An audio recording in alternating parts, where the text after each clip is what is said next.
তাই এখানে আরেকটু ক্লিয়ার ভাবে বলে রাখি, মনুষ্য হিসাব অর্থাৎ পৃথিবীতে ব্রহ্মাজির ১০০ বছরের আয়ুষ্কাল ৩২ লক্ষ কোটি মানব বছরের সমান। প্রতিটি স্বতন্ত্র মহাবিশ্বের প্রতিটি জীবের মধ্যে, প্রতিটি পরমাণুর মধ্যে ক্ষীরোদকশায়ী বিষ্ণু পরমাত্মা রূপে বিরাজ করেন সৃষ্টি হয়। এবং শ্রীবিষ্ণু অর্থাৎ বিরাট পুরুষের ইচ্ছানুসারে ব্রহ্মাজি বিরাট পুরুষ হতে শক্তি লাভ করে পরবর্তী সৃজন কার্য চালিয়ে যান। এখন শিব পুরাণে যদি আমরা দেখি তো আলাদা ঘটনা পাই। চলেন ঘটনাটা সংক্ষিপ্তভাবে জেনে নিই। Hare Krishna viewers, Yuvraj is here. Tridev অর্থাৎ ব্রহ্মা বিষ্ণু শিব, যা সনাতন ধর্মের মূল স্তম্ভ। প্রায়শই অনেকের মনে প্রশ্নটা জাগে যে এই ত্রিদেবের মধ্যে কার থেকে কার উৎপত্তি হয়েছে বা কে সবচেয়ে মহান। চলুন আজকে এই রহস্যের উদ্ঘাটন করি। বরাবরের মতোই প্রথম থেকে শুরু করতে হবে, সাথেই থাকুন।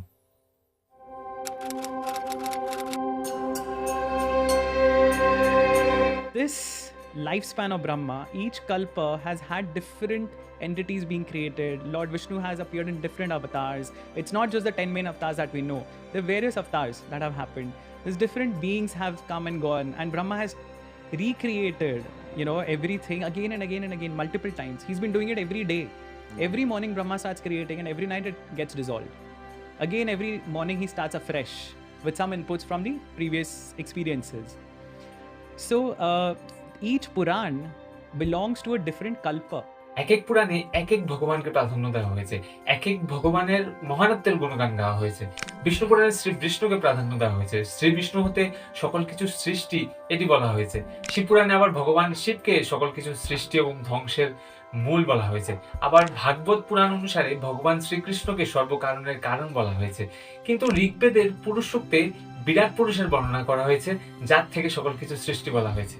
আর এই আদিপুরুষ ভগবান শ্রীবিষ্ণুকেই বলা হয়েছে, যার থেকে ব্রহ্মাজির সৃষ্টি হয়। এবং শ্রীবিষ্ণু অর্থাৎ বিরাট পুরুষের ইচ্ছানুসারে ব্রহ্মাজি বিরাট পুরুষ হতে শক্তি লাভ করে পরবর্তী সৃজন কার্য চালিয়ে যান। এখন শিব পুরাণে যদি আমরা দেখি তো আলাদা ঘটনা পাই। চলেন ঘটনাটা সংক্ষিপ্তভাবে জেনে নিই শাস্ত্র প্রমাণ সহ। শিব পুরাণের বিদ্যাশ্বর সংহিতা অনুসারে যখন ব্রহ্মা ও বিষ্ণুর মধ্যে কে আগে এসেছে, কার আবির্ভাব আগে হয়েছে এ নিয়ে মতবিরোধ দেখা দিলে ব্রহ্মাজি বললেন আমার উদ্ভব আগে হয়েছে, আমার উদ্ভব প্রথমে হয়েছে। তো ভগবান বিষ্ণু বললেন না, সর্বপ্রথম আমার উদ্ভব হয়েছে এবং আপনি আমার নাভিপদ্ম হতে আবির্ভূত হয়েছেন।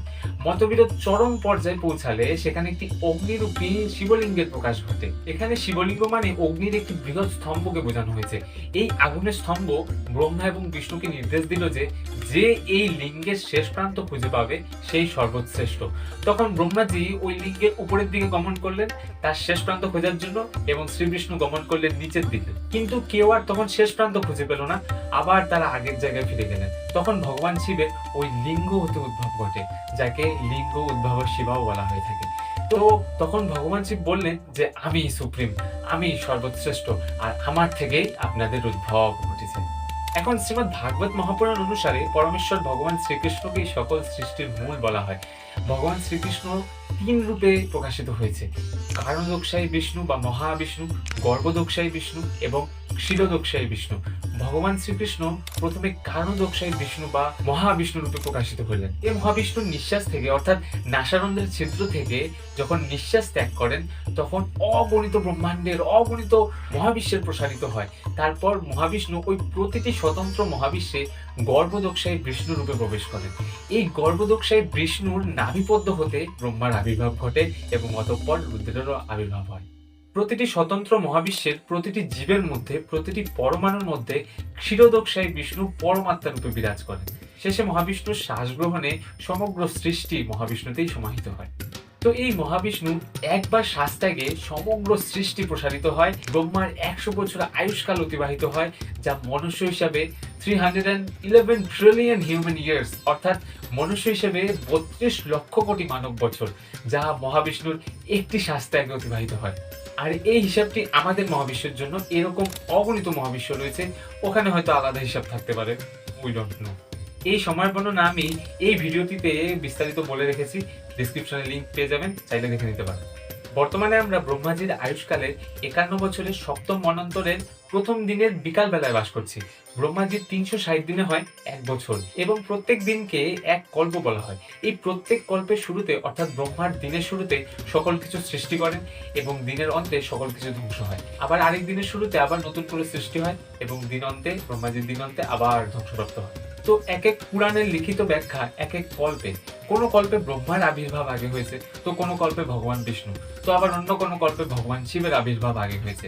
তো এক এক কল্পে এক এক ভগবানের মহানত্ব ও প্রাধান্য দেওয়া হয়েছে। অনেকে এটা জানে না বা বোঝে না যে এক এক পুরাণ এক এক কল্পে, এবং প্রতিটি কল্পে সৃষ্টি ভিন্নভাবে হয়। আর বর্তমানে আমরা ব্রহ্মার বরাহ কল্পে বাস করছি। এই কল্পে বিষ্ণু পুরাণ বর্ণিত হয়েছে, তাই এই কল্পে বিষ্ণু পুরাণ প্রাসঙ্গিক অ্যাকর্ডিং টু মাই রিসার্চ। অন্যান্য পুরাণে বর্ণিত ঘটনাক্রম সমূহ অতীত বা ভবিষ্যতের অন্য কোনো গল্পে। তো যাই হোক, ব্রহ্মা বিষ্ণু মহেশই কিন্তু প্রধান, এনারাই কিন্তু সর্বোপরি। হিন্দু ধর্মের মূল ভিত্তি কিন্তু এই ব্রহ্মা বিষ্ণু মহেশ অর্থাৎ ত্রিদেব। আশা করি ভিউয়ার্স একটু হলেও আপনারা বুঝতে পেরেছেন। আজকে এই পর্যন্তই, দেখা হচ্ছে নেক্সট কোনো ইন্টারেস্টিং ভিডিওতে। সবাই সাথেই থাকুন। হরে কৃষ্ণা, জয় শ্রী হরি।